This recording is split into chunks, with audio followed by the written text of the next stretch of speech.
So Troy, tell us a bit about what you've been doing here at Watford today. Basically, we've had a couple of workshops, Equality Aspires workshops, we call them, the work that we're doing in the Premier League.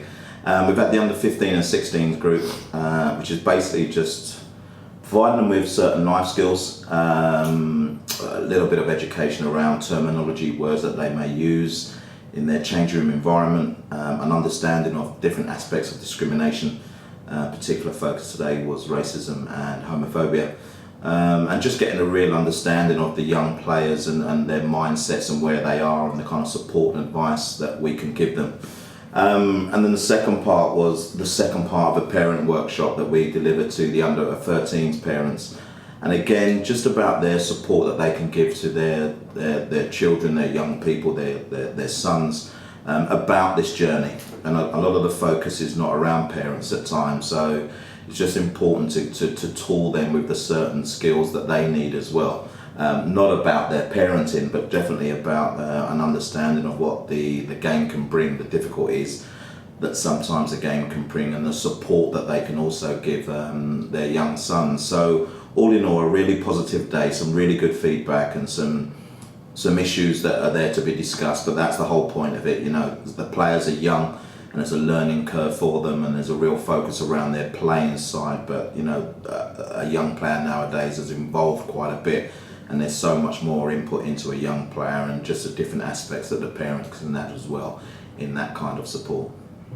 And I mean, so you've touched on it a bit there, but I mean, how important do you think it is for Kick It Out to come in and run educational sessions like these with both the young players and the families involved in the process, and obviously the club and the Premier League too? I think it's massively important. I think you know, the tutors that we have delivering the workshops have a real experience and understanding of the various issues and topics that we talk about. You know, for young players now, they need role models. We're classing them as role models, but they also need role models to look up to, and people that have been through the kind of journey that they are just about to embark on. And for parents as well, I'm not quite sure that football, in a sense, has focused on parents massively enough as what it should do. And you know, being a parent of an elite player, as they call them, is a massive undertaking nowadays. And we see for all the negative stories around players today that maybe they didn't have the kind of people around them that could have supported them through or any kind of difficulties that may have arisen within their career. So I see the whole package as really important. It's been a privilege to go up and down the country and speak to the players and the parents involved, you know, just through the back of my experiences alone, but along with the other tutors, we all bring something quite unique to the workshops, and I think that, you know, just on the feedback we've had, they've been very well received.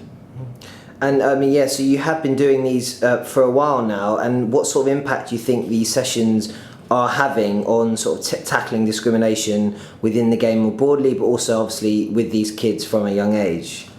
I think what we tend to understand is from the feedback is, you know, some of them do not understand the impact or have not understood the impact of banter. You know, some of the words and phrases that they use within banter, and they kind of feed that back to us as well in terms of we have an understanding now that, you know, banter can be harmful.